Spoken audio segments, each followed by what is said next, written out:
y bienvenidos. Hello and welcome to Una Palabra Sola, where we get to learn Spanish one word at a time. I'm your host, Megan Miller, founder and teacher at Aprovechar Language Solutions. Empezamos and let's dive in. Hola, hola, mi gente. If a white person can say mi gente, hello and welcome back to Una Palabra Sola. I'm Megan, I'm your host. And let me tell you, today we're going to be talking about timing. Specifically, I work with two tutoras. I have two Spanish tutors myself, and they have given me the very welcome feedback that when I write in Spanish, anything that I write related to time is shit. Anything in that español elevado is absolute shit.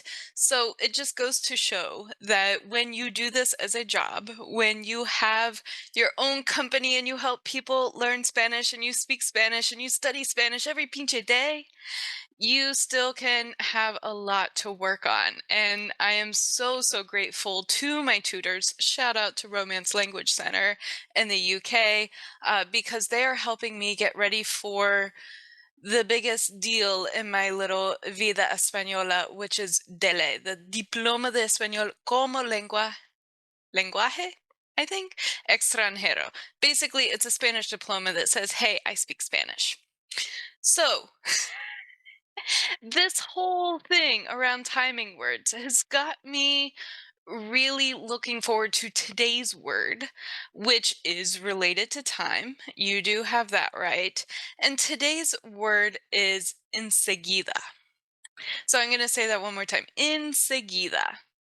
And the cool thing about enseguida is that it means immediately or right away or even beside something, but enseguida is an adverb.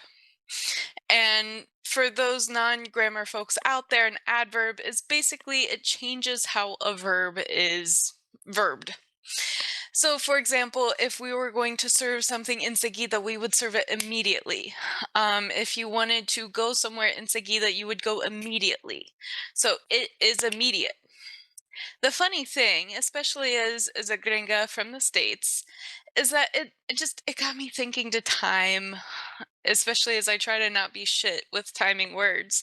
Um, but it got me thinking too, when I was in college, I hung out with a bunch of Dominicans and they would have they called it, this is not me, they called it island time, Dominican time. They said, you know, we're gonna be there at 7. I would show up at 7:20, they would show up at 7:25. The States is in just kind of the Western world, we have a different perception of time. We have a different definition of time, and we have a lot of different priorities around time. For example, even the word deadline has dead in the start of it. Like, who wants that? Right? Who wants to be, you know, driven by all these deadlines? Like, if you don't make the line, you'll be dead. It's a lot of unnecessary drama, I think. So I'm aside with all of the Latinos out there on the island time, Dominican time, Latino time, whatever, however you want to call it. I'm right there with you because it is a different perception, priority, and just thought process behind time. So diving into enseguida, um, there's a lot of cool things with enseguida as an adverb. Adverbs, personally, if I can have a favorite grammar part, I think it would be adverbs because I mean, you can do anything with them. Like, it completely changes the tone. Yeah, you can change the verb and say, you know, he rushed to the doctor's versus he walked briskly to the doctor's. You can do that, but like the adverb, it just completely changes the vibe of a sentence, of a story, of whatever. So I think adverbs, at least right now, they're my favorite. I don't know what your favorite grammar point is. All right, I know I'm a nerd, but whatever. So we were talking about, you know, deadlines and starting into that. Um, Just basically going diving into that a little bit more, that time moves differently in Spanish. I remember my first ever email where I got NLT, like, have this to me NLT 3 p.m. And I was like, what the fuck does that mean? It means no later than. So like we throw out, especially in the corporate world, we'll throw out, EOB, end of business, NLT, no later than. It's like a rush, it's a rat race. Everything is just hustle, hustle, hustle.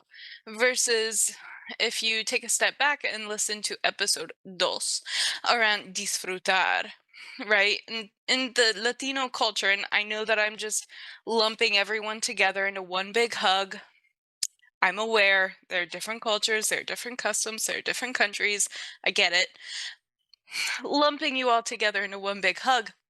Life is about enjoying. It's about savoring. It's about having good food, good wine, good dance, good times, right? It's not this whole like rushing rat race until you die. The thing is, I think that there is un equilibrio. There is a bit of a balance. You can still get shit done without losing your mind about it. And not to say that the whole Latino culture, if there can be one Latino culture, is just, like, oh, whatever, man. I know it's Tuesday, but you might get this by next Thursday, whatever. Like, you still get shit done. You just are not bending over backwards to meet everybody else's expectations and or your own. And this is why I wanted to dive into enseguida, because it immediately makes me think of ahorita.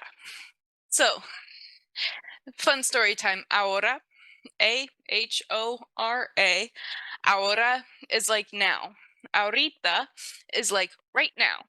However, if you speak to some Latinos or Latinas or just some cultures and you say something as ahorita, that means like maybe in 20 minutes.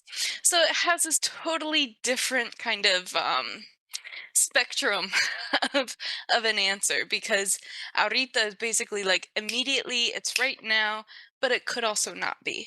And it's known, right? It's just inferred, it is assumed, it's just known, like, oh yeah, necesito eso ahorita. Like, I need that right now. Um, maybe that's right now, or maybe that is 2 weeks from now. Enseguida is a little bit more like immediately. And that is like immediately or right away. So there's really no spectrum with enseguida. I always thought that enseguida was a little bit more formal, like you would say enseguida in the workplace or something. All of the online kind of references that I've seen and the people that I've talked to are basically like, yeah, it's total synonyms. You can use it whenever you want, which is both a good thing and a bad thing about language. Right? I'm not going to pressure you to use one word over the other, but they are pretty synonymous, like ahorita versus enseguida. However, enseguida does have that like immediately of tone to it, kind of nuance. Enseguida comes from the verb seguir, if you had not already known that. Seguir is one of my favorite verbs because it means to continue or to follow. So you can seguir adelante, you can, move forward. You can seguir directo, you can go straight. Or you can seguir el ejemplo de, you can follow the example of. So seguir is just really that continue or follow. And enseguida, it comes from the Latin verb insecor. Latin people, please correct me. Not Latino people, but Latin people. Uh, insecure? I don't know. This is why it's a dead language, which basically in Latin means to follow, go on, proceed, succeed, all the eeds, right? In Spanish, enseguida is really from en, the preposition en, and then seguir, which is like to follow, right? Immediately. That is how that adverb works. It's pretty straightforward. So, synonyms for enseguida, synonyms for immediately. I already went over ahorita. You can also say al instante, which is like the instant or the instance. You could also say, and this is a good one, especially for all you intermediate folks out there, this is definitely going to elevate you a little bit when you say like ahora mismo, like right now, ahora mismo. And of course, all of this is going to be in the show notes as well. So just follow those links and you can see how they're spelled. I cannot read something in Spanish and spell it in English because my brain is a little silly.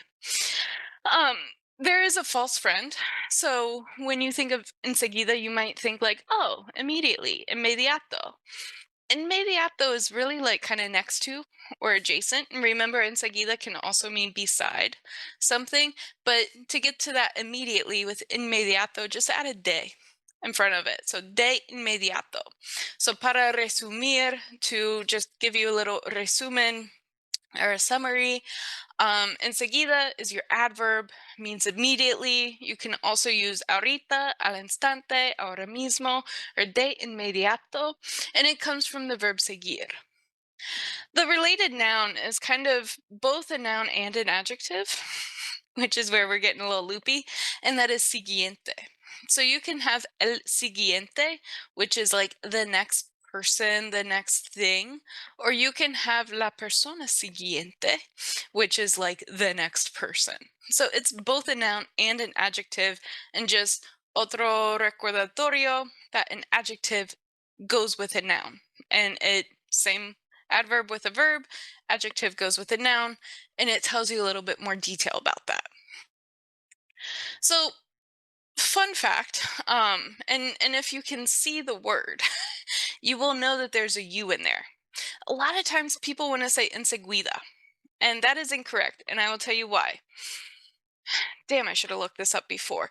But there's a little accent mark in español around the U.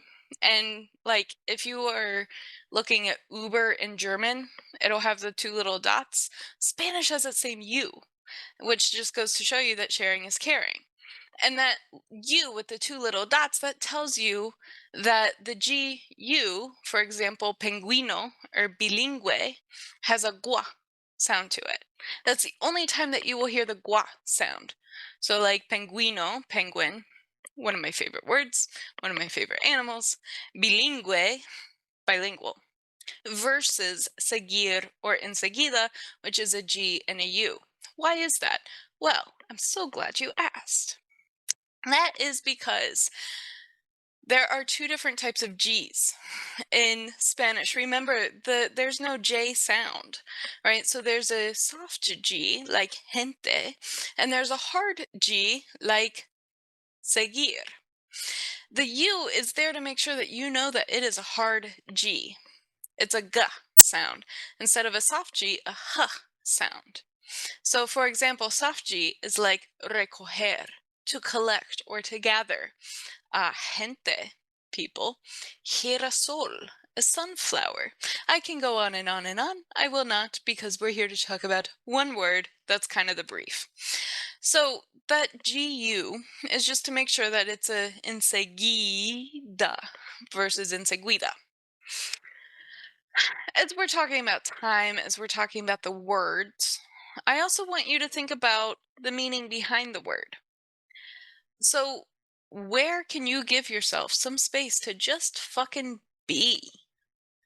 Like, just be. I'm not saying meditate, I'm not saying be mindful, although it is wonderful if you do those things. I'm not saying like write a manifesto or create a rap career, whatever you want, but just to be with yourself, with your thoughts. And for me recently, that has been like reading more, actually taking lunch breaks instead of just shoveling food into my face while simultaneously typing. It is walks during the day because if you're listening to this when it drops, it is October and now the sun is no longer setting at 7 or 8 p.m. So we have to walk during the day. In the past, it was the commute. Like, I can't make this train go faster. I'm just going to sit here and listen to music and just be. So chill, zen, zone out, whatever you want to call it. Where is that space? How are you giving yourself the time and space for that? Because, yeah, I can sit here and talk about Latino time or Latin time or just time in general between two cultures. However, it comes back to priority and it comes back to expectation. So, is your priority to just get through the next sprint? That is totally fine. Get through that next sprint, get to the season, whatever you need to do, go do it. During those sprints, even in agile project management, there are breaks. During those sprints, where is there a lull? Where's there space to just fucking be? The other point that I want to make is that it also comes down to expectations. So we have all these unnecessary expectations, and I'm going to call them unnecessary because I believe in the word unnecessary to think about all of these expectations, right? Like, okay, there's family, there's work, there's kids, there's pets, there's holidays, there's events. Like, do you have to be on the board of something? Um, do you have to do all of it? Or can you just let a couple things drop and you're just gonna ghost them? I've ghosted a couple of expectations lately and it feels fucking phenomenal. Like, part of me is a little bit like the Hamburglar from the old McDonald's commercials, just like, hoo hoo hoo, and then I run away and Irish goodbye the fuck out of that place. And some of it is also there's a little bit of guilt associated with it because society tells us, especially women, like we have to have it all, do it all the alls, right? It's an all or nothing kind of thing, and if you don't, then you're just shit. Eh, well, there's some gray space, right? Give yourself a little bit of space to just fucking be, to not expect yourself to go so hard all the time, to really just listen to yourself, listen to your body, listen to your thoughts, listen to your brain, and give yourself a moment to be like, okay, well, there's this big thing coming up. What's gonna fall off of my plate to make room for that big thing? And let me tell you, that is uncomfortable as shit. I still don't like to do it. I just have done it where I'm like, I'm not doing anything until Dele, right? That is no travel, no trips, no nothing, studying every day. Like, Dele is super important. It is a priority. I know how big of a thing it is because I've already taken it and failed once. Like, I need to give it all of my energy. So, what else is going to fall off that plate? So, what is the dele in your life? What is the thing that's kind of freaking you out? It needs your priority, it needs your energy. It's a big investment, it's going to move you forward. And how can you make space for that? And what is also going to fall off that plate? Because, yes, you can run your life being run down by all these deadlines, right? And be like, oh, well, I'm late and blah, blah, blah. And you can hype yourself up. You're gonna fucking fall down once in a while. Even puppies will fall down when they have played too much. So, what is your play? What is your work? And where can you just be? The ironic part is you don't have to take action on this enseguida. Right? You don't have to take action on this immediately. I would just encourage you to start to discern and start to find when and where and how you're honestly causing unnecessary stress for yourself. What can wait? Right? Where can you just give yourself space? Where can you enjoy? Where can you savor life amidst all these rat races and deadlines and all the other shitty analogies I have for Western life? Right? Start to discern, start to identify, and start to think and maybe encourage yourself to give yourself space, but you are the only one in charge of that. I'm not, I'm staying out of it. That is off my plate. You are in charge of your own destiny. So stop the victim mindset. Stop saying life is crazy busy. Stop all the unnecessary bullshit and mental drama that you have created. And just take a breath. Take a breath with me. All right, in and out. One more time. That was a shitty breath. In and out. All right. So only you are in charge of whatever verbs you want to use the adverb enseguida with. I hope that you do that with clarity, with control, with hardcore prioritization, and of course, check out the show notes, transcript, request a word, be on the show. Also, get all of these different soft G's and hard G's and everything else. Doesn't have to be immediately, whenever you want. Check that out at aprovechar.me or aprovecharlanguagesolutions.com. All right, until next time, un abrazo fuerte. Gracias otra vez, and thank you so much for coming along with me on this ride to Una Palabra Sola. Be sure to check out the show notes for additional worksheets and materials. If you have a word that you would like me to review, please feel free to let me know at aprovecharlanguagesolutions.com. Hasta la próxima vez. Until next time.